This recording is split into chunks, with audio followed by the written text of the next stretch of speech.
৩ মাসেরও বেশি সময় ধরে কারাগারে আছেন আওয়ামী লীগের প্রেসিডিয়াম সদস্য ও সাবেক বিমানমন্ত্রী লেফটেন্যান্ট কর্নেল অবসরপ্রাপ্ত ফারুক খান।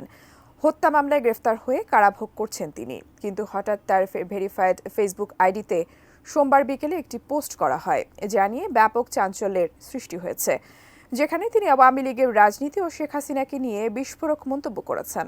তাই প্রশ্ন উঠেছে, জেলে থেকেও তিনি কিভাবে এমন স্ট্যাটাস দিলেন, আর শেখ হাসিনাকে নিয়ে কি এমন বিস্ফোরক মন্তব্য করলেন তিনি, জানাচ্ছেন সহকর্মী এসআই রাজ।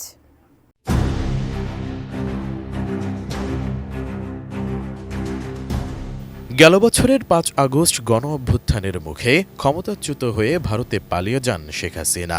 এরপর থেকে তার মন্ত্রিসভার সদস্য ও আওয়ামী লীগের অনেক নেতা আত্মগোপনে চলে যান। তাদের কেউ কেউ দেশ ছেড়েছেন, আবার কেউ কেউ গ্রেফতার হয়ে জেলে আছেন। তাদেরই একজন সাবেক বেসামরিক বিমান পরিবহন ও পর্যটন মন্ত্রী লেফটেন্যান্ট কর্নেল অবসরপ্রাপ্ত ফারুক খান। যে বিশ্বাসগুলোকে আমরা মিউচুয়াল ট্রাস্ট ব্যাংক পিএলসি বিশ্বাস করি প্রবলভাবে, একে অপরের বিশ্বাস হয়ে। Mutual trust bank, you can bank on us. গত ১৪ অক্টোবর গভীর রাতে রাজধানীর ক্যান্টনমেন্ট এলাকা থেকে আওয়ামী লীগের সভাপতি মণ্ডলীর এই সদস্যকে গ্রেপ্তার করে র্যাব। পরে ফারুক খানকে ঢাকা মহানগর গোয়েন্দা পুলিশের কাছে হস্তান্তর করা হয়। এরপর থেকে বিএনপি কর্মী মকবুল হত্যা সহ একাধিক মামলায় কারাগারে আছেন তিনি।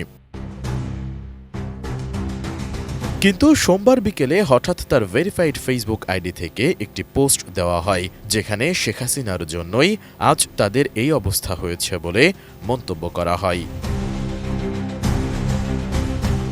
ফারুক খানের আইডি থেকে দেওয়া ওই পোস্টে লেখা হয়, অনেক চেষ্টা করে অনলাইনে এসেছে, জেলের ৪ দেওয়াল আমাদের নিজ সত্তার সামনে দাঁড় করাই, অনেক কিছু বলতে চাই, কিন্তু এখন সবই বলতে পারছি না। এতটুকুই বলবো, শেখ হাসিনাকে নেত্রী মেনেছিলাম, কিন্তু তার হঠকারিতার জন্যই আমাদের দলের এই পরিণতি। দলের নেতৃত্বে পরিবর্তন এবং সর্বস্তরে শুদ্ধি অভিযান ব্যতীত কোনো ধরনের রাজনীতিতে ফেরা উচিত হবে না। শেখ হাসিনার আওয়ামী লীগ আর চাই না, বঙ্গবন্ধুর আওয়ামী লীগ ফেরত চাই। জয় বাংলা, জয় বঙ্গবন্ধু। মুহূর্তেই পোস্টটি সামাজিক যোগাযোগ মাধ্যমে ভাইরাল হয়ে যায়। শেয়ার করার পাশাপাশি নেটিজেনরা প্রশ্ন তোলেন, কারাগারে থেকেও ফারুক খান কিভাবে ফেসবুকে পোস্ট করেন, আর কিভাবেই বা মোবাইল ফোন ব্যবহার করলেন। অনেকে আবার এটা তার পোস্ট বা ব্যক্তিগত মতামত কিনা তা নিয়েও সন্দেহ প্রকাশ করেন। কেউ কেউ বলেন, আইডি সম্ভবত হ্যাক হয়েছে। এদিকে ফারুক খানের ফেসবুক আইডি সার্চ করেও আর খুঁজে পাওয়া যাচ্ছে না। ধারণা করা হচ্ছে এরই মাঝে তার আইডি ডিঅ্যাক্টিভ করে ফেলা হয়েছে। পোস্ট দেওয়ার ঘণ্টাখানেকের মধ্যেই এই ডিঅ্যাক্টিভ করা হয়েছে বলে ধারণা করা হচ্ছে।